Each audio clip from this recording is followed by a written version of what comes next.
ओम ब्रह्म सत्यम सर्वधार। एक चुटकी जहर रोजाना। आज इसका कमाल देखें, किस प्रकार एक चुटकी जहर ने बहू और सास की दोस्ती कराई। आइए श्रवण करते हैं इस प्रसंग से बहुत ही सुंदर शिक्षाप्रद प्रसंग। आरती नामक एक युवती का विवाह हुआ और वो अपने पति और सास के साथ अपने ससुराल में रहने लगी। कुछ ही दिनों बाद आरती को अभाव होने लगा। उसकी सास के साथ पटरी नहीं बैठ रही। सास पुराने ख्यालों की थी, बहू नए विचारों वाली थी। आरती और उसकी सास का आए दिन झगड़ा होने लगा। दिन बीते, महीने बीते, साल भी बीत गया। ना तो सास टीका टिप्पणी करना छोड़ती और ना आरती जवाब देना। हालत बद से बदतर होने लगे। आरती को अब अपनी सास से पूरी तरह नफरत हो चुकी थी।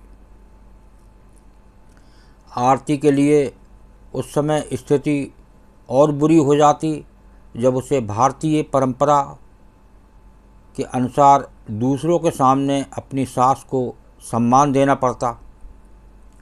अब वो किसी भी तरह सास से छुटकारा पाने की सोचने लगी। जब बहू ज़्यादा परेशान हो गई तो सास से छुटकारा पाने की सोचने लगी।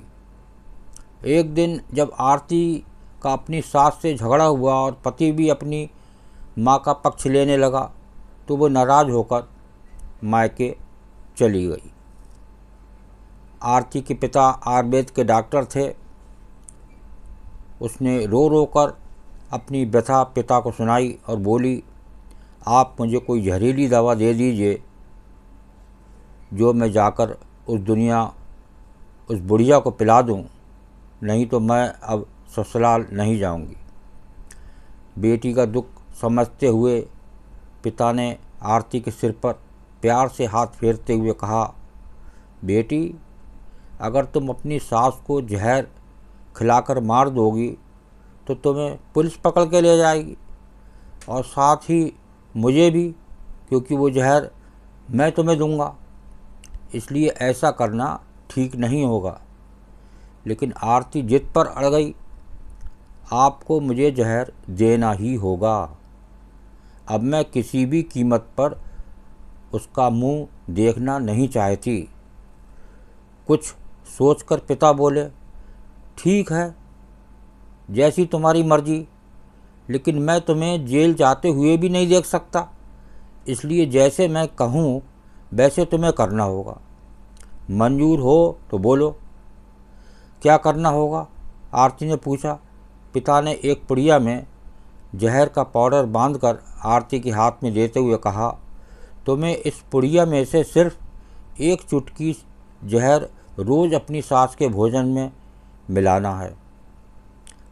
कम मात्रा होने से वो एकदम से नहीं मरेगी, बल्कि धीरे धीरे आंतरिक रूप से कमज़ोर होकर 5 से 6 महीने में मर जाएगी। लोग समझेंगे कि वो स्वाभाविक मौत मर गई। पिता ने आगे कहा, लेकिन तुम्हें बेहद सावधान रहना होगा ताकि तुम्हारे पति को बिल्कुल भी शक न होने पाए, वरना हम दोनों को जेल जाना पड़ेगा। इसके लिए तुम आज के बाद अपनी सास से बिल्कुल भी झगड़ा नहीं करोगी, बल्कि उसकी सेवा करोगी। यदि वो तुम पर कोई टीका टिप्पणी करती है तो तुम चुपचाप सुन लोगी, बिल्कुल भी प्रत्युत्तर नहीं दोगी। बोलो, कर पाओगी ये सब? आरती ने सोचा, 6 महीने की तो बात ही है, फिर तो छुटकारा मिल ही जाएगा। उसने पिता की बात मान ली और जहर की पुड़िया लेकर ससुराल चली आई। ससुराल आते ही अगले ही दिन से आरती ने सास के भोजन में एक चुटकी जहर रोज़ाना मिलाना शुरू कर दिया। साथ ही उसके पति अपना बर्ताव भी बदल लिया अब वो सास के किसी भी ताने का जवाब नहीं देती, बल्कि क्रोध को पीकर मुस्कुराते हुए सुन लेती। रोज़ उसके पैर दबाती और उसकी हर बात का ख्याल रखती। सास से पूछ पूछ कर उसकी पसंद का खाना बनाती, उसकी हर आज्ञा का पालन करती। कुछ हफ्ते बीतते बीतते सास के स्वभाव में भी परिवर्तन आना शुरू हो गया। बहू की ओर से अपने तानों का प्रत्युत्तर न पाकर उसके ताने अब कम हो चले थे, बल्कि वो कभी कभी बहू की सेवा के बदले आशीष भी देने लगी थी। धीरे धीरे 4 महीने बीत गए। आरती नियमित रूप से सास को रोज़ एक चुटकी जहर देती रही थी, किंतु उस घर का माहौल अब एकदम से बदल चुका था। सास बहू का झगड़ा पुरानी बात हो चुकी थी। पहले जो सास आरती को गालियाँ देते नहीं थकती थी, वो वही आस पड़ोस वालों के आगे आरती की तारीफ़ों के पुल बांधने लगी। बहू को साथ बिठाकर खाना खिलाती और सीने से पहले भी जब तक बहू से 4 प्यार भरी बातें ना कर ले, उसे नींद ही नहीं आती।